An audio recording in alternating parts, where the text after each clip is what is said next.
Hi students, இப்போ நம்ம பார்க்கக்கூடிய ரொம்ப முக்கியமான ஒரு வீடியோ கிளாஸ் 12th பயாலஜி, அதாவது 12ஆம் வகுப்பு உயிரியல் government school and matriculation school Tamil medium and English medium ஸ்டூடெண்ட்ஸுக்கான most important golden 1 mark 2 mark 3 mark and 5 mark questions தான் பார்க்க போறோம். ஸோ இந்த பப்ளிக் எக்ஸாம் 2025க்கு ஸோ நம்ம எய்ம் வந்து சென்டம் வாங்குறது 70 மார்க்ஸ்க்கு நம்ம எக்ஸாம் அட்டன் பண்ணணும். ஸோ 70க்கு 70 மார்க்ஸ் கண்டிப்பா எடுத்துடலாம். ஸோ ப்ராக்டிக்கல் சைட்ல இருந்து ஒரு 30 மார்க்ஸ். ஸோ அப்போ வந்து நமக்கு 100க்கு 100 மார்க்ஸ் கொடுக்குற கொஸ்டின்ஸை மட்டும் ப்ரிப்பேர் பண்ணுங்க போதும். ஸோ 1 மார்க்ஸை பொறுத்த வரைக்கும் நம்ம இங்க பாத்தீங்கன்னா புக் பேக் 1 மார்க்ஸ் கண்டிப்பா பாருங்க. அது இல்லாம வந்து இன்சைட் 1 மார்க்ஸ் வீடியோஸ் வந்து ஆல்ரெடி அப்லோட் பண்ணிருக்கிறேன். ஸோ அதையும் பாருங்க. பட் இருந்தாலும் நீங்க டெக்ஸ்ட் புக்கை வந்து லைன் பை லைனா ரீட் பண்ணாதான் 1 மார்க்ஸ் வந்து ஃபுல்லா எழுத முடியும். ஓகேவா? ஸோ கொஞ்சம் ஆவரேஜா இருக்கிறவங்க அட்லீஸ்ட் இந்த இயர் கொஸ்டின் பேப்பர்ஸ் இருக்குல்ல 2020ல இருந்து 24 வரைக்கும் உள்ள கொஸ்டின் பேப்பர்ஸ்ல இருக்கிற 1 மார்க்ஸையும் புக் பேக் 1 மார்க்ஸையும் பாருங்க. அது போதும். ஓகே, சரி இப்ப பாப்போம். பயோ பாட்டனி ஃபர்ஸ்ட் சாப்டர் 1ல புக் பேக் 1 மார்க்ஸ். சோ நீங்க இப்ப கையில வச்சிருக்கக்கூடிய 2023, 24, 25 இந்த மூணுல எந்த டெக்ஸ்ட் புக்கா இருந்தாலும் பரவாயில்ல. சோ அதை யூட்டிலைஸ் பண்ணிக்கோங்க. சேம் நம்பர்ஸ் தான். 1 to 19 1 மார்க்ஸ். அதுக்கு அடுத்து வந்து பாத்தீங்கன்னா 2 மார்க் 3 மார்க் 5 மார்க் கேட்டகரியில கொஸ்டின்ஸ் வந்து 20, 23, 25, 27, 29, 32, 36, 38, 39, 44, 45, 47, 48, 49 இவ்வளவு கொஸ்டின்ஸ். சோ 34 வந்து அடிஷனல் தேவைப்படுறவங்க மட்டும் ப்ரிப்பேர் பண்ணுங்க. இன்சைட் பாத்தீங்கன்னா drawing label first cell of male gametophyte இல்லையா, ஆண் gametophyte னுடைய முதல் செல்லுக்கான படம் வரைந்து பாகம் குறிக்கிறது. then drawing label TS of mature anther முதிர்ந்த மகரந்தத்தினுடைய குறுக்குவெட்டு தோற்றத்திற்கான படம் வரைந்து பாகம் குறிக்கிறது. then drawing label the structure of embryo sac கருமுட்டையினுடைய அமைப்பை படம் வரைஞ்சு பாகம் குறிக்கிறது. சாப்டர் 2ல பாத்தீங்கன்னா 1 மார்க்ஸ் 1 to 21. அதுக்கப்புறம் எல்லாம் ப்ரிப்பேர் பண்ணோம். 22, 24 புக் பேக்ல 27, 30, 31, 32, 34, 36. So inside full marks score பண்ணும். ஒரு மார்க் கூட குறையக்கூடாது அப்படின்னு நினைக்கிறவங்க இந்த ரவுண்ட் பண்ண கொஸ்டின்ஸ் அடிஷனல் 25, 26, 29. அப்புறம் வாட் இஸ் மீன் பை பிளியோட்ராபி, தமிழில் பிளியோட்ராபி என்றால் என்ன, டிஃபைன் அட்டாவிசம் மூதாதையர் பண்பு வரையறு. அப்புறம் டாபிக் நம்பர் 2.4.1 அதையும் பாருங்க. அப்புறம் திருப்பி சாப்டர் 3ல 1 மார்க்ஸ் 1 to 8. அதுக்கப்புறம் புக் பேக்ல மீதி கொஸ்டின்ஸ் பாத்தீங்கன்னா 10, 12, 13, 16, 17, 18. அப்புறம் டிஃபைன் மல்டிபிள் அல்லீல்ஸ் பல அல்லீல்கள் வரையறு. நோட் ஆன் சொனாரா 64 சொனாரா 64 குறிப்புரைக. Differentiate linkage and crossing over இணைப்பு மற்றும் கடக்கும் முறை இல்லையா, அதனுடைய வேறுபாடு. சாப்டர் 4ல வந்து 1 மார்க்ஸ் 1 to 15. அப்புறம் வந்து கொஸ்டின்ஸ் பாத்தீங்கன்னா 17, 18, 19, 20, 21, 22, 23 வரிசை வேணும். அப்புறம் 25, 28, 29 அடிஷனலா 27. இன்சைட் கொஸ்டின்ஸ் பாத்தீங்கன்னா how will you identify asymmetric cuts, அதாவது சமச்சீரற்ற வெட்ட வந்து எப்படி நம்ம கண்டறியறது. Name the enzymes involved in genetic engineering, அதாவது மரபியல் பொறியியலில் ஈடுபட்ட நொதிகளின் பெயர்களை குறிப்பிடுக. சரியா? சாப்டர் 5ல வந்து 1 மார்க்ஸ் வந்து 1 to 10. அப்புறம் 11, 12, 14, 16, 18, 20. அப்புறம் டிஃபைன் சைபிரிட் வரையறு. Differentiate somaclonal variation and gametoclonal variation, somaclonal மற்றும் கேமெட்டோக்ளோனல் மாறுபாடு வேறுபடுத்துக. அப்புறம் how are artificial seeds produced, அதாவது செயற்கை விதைகள் எவ்வாறு தயாரிக்கப்படுகின்றன. அப்புறம் இன்சைட் டாபிக் நம்பர் டெக்ஸ்ட் புக்ல 5.4.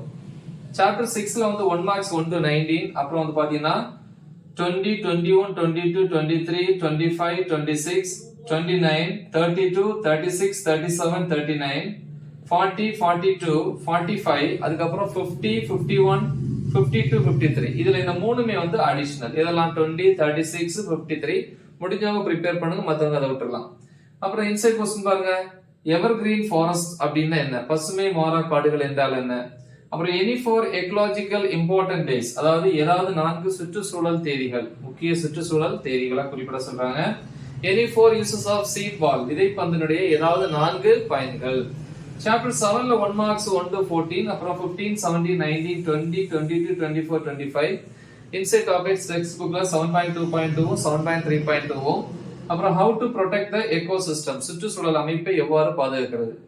சாப்டர் 8ல வந்து பாத்தீங்கன்னா 1 மார்க்ஸ் 1 to 11. அப்புறம் 12, 13, 14, 17, 18, 20 அடிஷனலா 16th கொஸ்டின். இன்சைட் டாபிக் 8.1ல 8.1.1ங்கிற டாபிக். அப்புறம் objectives of clean development mechanism, அதாவது சுத்தமான வளர்ச்சி பொறிமுறையினுடைய நோக்கங்கள். அடுத்து uses of silvopasture system, வெள்ளி மேசை அமைப்பினுடைய பயன்கள். சோ இது சாப்டர் 8. இனி சாப்டர் 9 பார்ப்போம். சாப்டர் 9 பொறுத்த வரைக்கும் 1 மார்க்ஸ் வந்து புக் பேக்ல 1 to 18, அப்புறம் 19, 20, 21, 23 இந்த ரவுண்ட் பண்ண क्वेश्चंस வந்து சென்டம் எடுக்கக்கூடிய ஸ்டூடண்ட்ஸ் கண்டிப்பா படிங்க. அப்புறம் டிஃபைன் ஹெட்ரோசிஸ், ஹூட்ரோசிஸ் வரையறு. ஆப்ஜெக்டிவ்ஸ் ஆஃப் பிளான்ட் பிரீடிங், தாவர இனப்பெருக்கத்தினுடைய நோக்கம். டிஃபைன் கிரீன் மெனூரிங், பச்சை உரமிடல் வரையறு. சாப்டர் 10ல வந்து புக் பேக் 1 மார்க்ஸ் 1 to 13, அப்புறம் 14, 15, 18, 19, 20, 23, 24, 25, 27, 29, 30, 33, 34. அப்புறம் வந்து botanical name and family of nilavembu and its uses, அதாவது நிலவேம்பு அறிவியல் பெயர் மற்றும் குடும்பம் மற்றும் அதனுடைய பயன்கள். அடுத்து இதோட பயோ பாட்டனி, அதாவது உயிரி தாவரவியல் முடிஞ்சி. இனி பயோசாலஜி, உயிரி விலங்கியல். சாப்டர் 1ல 1 மார்க்ஸ் புக் பேக்ல 1 to 4, அப்புறம் 7, 8, 11, 13, 14. இன்சைட் क्वेश्चंस பாத்தீங்கன்னா what is mean by pedagogy, pedagogy என்றால் என்ன? அடுத்து what is mean by exogamy, exogamy என்றால் என்ன? then asexual reproduction அப்படினா என்ன? பாலின இனப்பெருக்கம் என்றால் என்ன? அப்புறம் draw and label of ஜெமியூல், அதாவது ஜெமியூலுடைய இந்த ஜெமியூலை வரைந்து பாகம் குறிக்கிறது.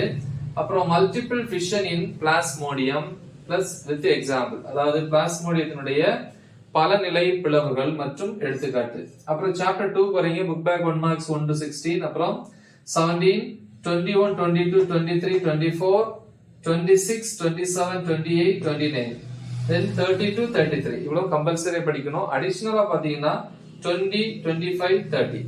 இன்சைட் டாபிக் ஒன்னு இருக்கு 2.6ங்கிற டாபிக் டெக்ஸ்ட் புக்ல. அடுத்த क्वेश्चंस பாருங்க. ஓவல்யூஷன் என்ன? அண்டவிடுப்புன்னு சொல்லுவாங்க. அப்புறம் what is mean by let down reflex, தமிழ்ல அதேதான் let down reflexனா என்ன. அப்புறம் வந்து பேஜ் நம்பர் 17ல இருக்கிற ஒரு டாபிக் பாத்துக்கோங்க. திருப்பி எக்டோபிக் பிரெக்னன்சினா என்ன? இடம் மாறிய கர்ப்பம் என்றால் என்ன? அது வரையறை, டிஃபைன்.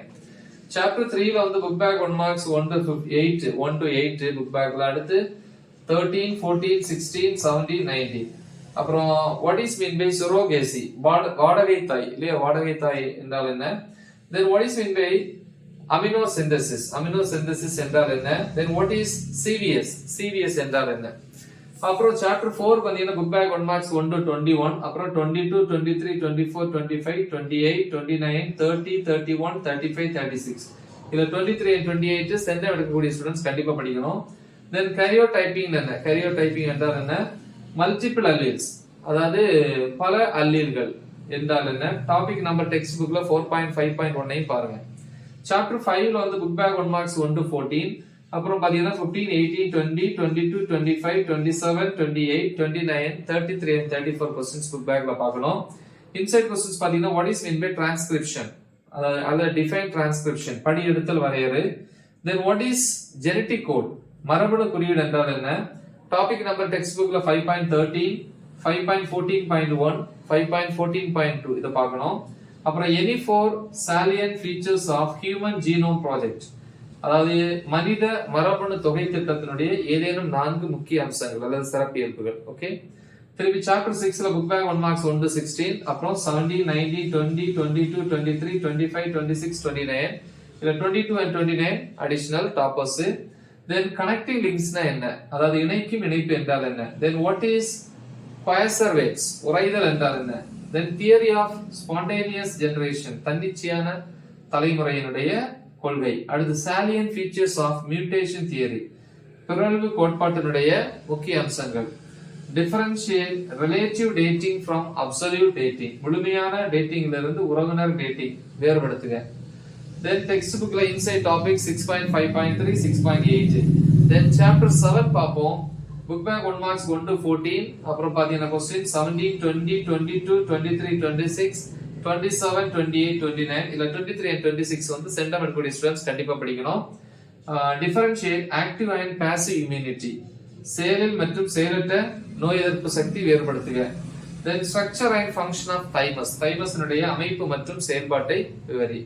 சோ இது சாப்டர் 7. இப்போ சாப்டர் 8 போலாம். செவன்த் யூனிட்ல வந்து ஒரு inside question 4 types of malaria and causative agents, அதாவது 4 வகையான மலேரியா மற்றும் அதனால ஏற்படக்கூடிய விளைவுகள் இல்லையா அப்படின்னு கேக்குறாங்க. அதை உருவாக்குன காரணிகள் கேக்குறாங்க. சாப்டர் 8ல வந்து 1 மார்க்ஸ் புக் பேக்ல 1 to 7, அப்புறம் 10, 11, 13, 14, 15 கொஸ்டின்ஸ் பாருங்க. இன்சைட் கொஸ்டின்ஸ் பாத்தீங்கன்னா பயோ ரெமிடியேஷன் என்ன, உயிரியல் திருத்தம் என்றால் என்ன, அப்புறம் key features of organic farming, இயற்கை விவசாயத்தினுடைய செயல்பாடுகள் அல்லது நன்மைகள் அப்படின்னு சொல்லலாம். அப்புறம் இன்சைட் டாபிக் நம்பர் 8.3.1 பாருங்க டெக்ஸ்ட் புக்ல. சாப்டர் 9ல வந்து புக் பேக் 1 மார்க்ஸ் 1 to 9, அப்புறம் கொஸ்டின்ஸ் 11, 13, 15, 21, 22, 23, 27, 28, அடிஷனலா 18 25. அப்புறம் potential applications of human stem cells, அதாவது ஸ்டெம் செல்களின் சாத்தியமான பயன்பாடுகள் இல்லையா, மனித ஸ்டெம் செல்களினுடைய சாத்தியமான பயன்பாடுகள். அடுத்து ஜீன் தெரப்பி அண்ட் டைப்ஸ், மரபணு சிகிச்சை மற்றும் அதனுடைய வகைகள். சாப்டர் 10ல book back 1 marks 1 to 12, questions பாத்தீங்கன்னா 14, 16, 18, 19, 22, 24, 26, 27, 31 and 32. இன்சைட் டாபிக்ஸ் பாத்தீங்கன்னா 10.8. ஓகே, 10.8ங்கற டெக்ஸ்ட் புக்ல இருக்கிற டாபிக்க பாருங்க. அப்புறம் வந்து பாத்தீங்கன்னா ஸ்டெனோ டெர்ம்ஸ் அப்படின்னு என்ன இல்லையா, தமிழ்ல ஸ்டெனோ டெர்ம்கள் என்றால் என்ன, பெடோஜெனிசிஸ் என்றால் என்ன, பாப்புலேஷன் டென்சிட்டி, மக்கள் தொகை அடர்த்தி என்றால் என்ன. சாப்டர் 11ல புக் பேக் 1 மார்க்ஸ் வந்து 1 to 9, அப்புறம் கொஸ்டின்ஸ் 10, 11, 13, 15, 16, 17, 20, 24. அடிஷனலா வந்து பாத்தீங்கன்னா கொஸ்டின்ஸ் வந்து 12, 22, 25. அப்புறம் இன்சைட் கொஸ்டின்ஸ் பாத்தீங்கன்னா கோ எக்ஸ்டென்ஷன் அப்படின்னா என்ன, எக்ஸாம்பிள், அதாவது இணைந்து அழிவு என்றால் என்ன, எடுத்துக்காட்டு தருக. அப்சல்யூட் ஜீன் பேங்க்ஸ், அதாவது மரபணு வங்கி, சோ அது ஷார்ட் நோட் குறிப்புரைகள் கேட்பாங்க. இது சாப்டர் 11. இப்ப சாப்டர் 12 கடைசியா புக் பேக் 1 மார்க்ஸ்ல வந்து 1 to 9, அப்புறம் கொஸ்டின்ஸ் 10, 11, அடிஷனலா 14, அப்புறம் 15, 18, 20, 21, 22. தென் இதுக்கு அப்புறம் ஓசோன் டிப்ளீஷன் என்ன, அதோடைய காஸ்ட் இல்லையா, அது உருவாக காரணம், ஓசோன் சிதைவு என்றால் என்ன, அதை ஏற்படுத்தியது எப்படி, எது ஏற்படுத்திச்சு அப்படின்னு கேக்குறாங்க. Effects of water pollution on organisms, உயிரினங்களில் நீர் மாசுபாட்டினுடைய விளைவுகள். அப்புறம் இன்சைட் டாபிக்ஸ் 12.9.2 டெக்ஸ்ட் புக்ல. இவ்வளவுதான். இதை மட்டும் நீங்க ப்ரிப்பேர் பண்ணா போதும், கண்டிப்பா வந்து நீங்க ஃபுல் மார்க்ஸ் சென்ட வாங்கலாம். நல்ல தெளிவா பிராக்டிஸ் பண்ணுங்க. மறக்காம இதை உங்க ஃப்ரெண்ட்ஸுக்கு ஷேர் பண்ணுங்க. Right the example. All the best. Thank you.